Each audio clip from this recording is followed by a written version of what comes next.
Maraming tao dito, hindi, ang hinahabol nila sa buhay ay magkaroon ng sasakyan, magkaroon ng bahay, magkaroon ng sariling pamilya. Tama? Dahil akala nila yun ang matagumpay. Hindi yun totoo yun. Kahit ang ganda ng sasakyan mo, pero kung puro sama ng loob ang daladala mo, paano ka naging matagumpay? Kung ang isip mo'y puro kayabangan. Alam nyo, ang mayayabang na tao, hindi yan masaya. Malungkot yan. Kasi laging may mas mayabang sa kanila.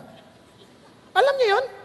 Kaya, ang totoong tagumpay, yung alam mo, kasama mo yung Diyos. At kung kasama mo yung Diyos, isipin mo, wala kang dapat katakutan. Kung naalala niyo si Jesus, sanggol. May plano ang Diyos. Siya'y Diyos, sabi niya, sanggol. Si Herodes, siya yung pinakapinuno nung panahon na yon. Gusto siyang patayin. May nagawa si Herodes? Wala. Because God was with Jesus. Kahit na napaka-helpless nung sanggol, kahit wala siyang kalakas-lakas para ipagtanggol ang kanyang sarili, but God protected the baby because the Lord was with him. Kaya kung walang magagawa ang sino mang tao laban sa atin, kung alam natin kasama natin ang Diyos.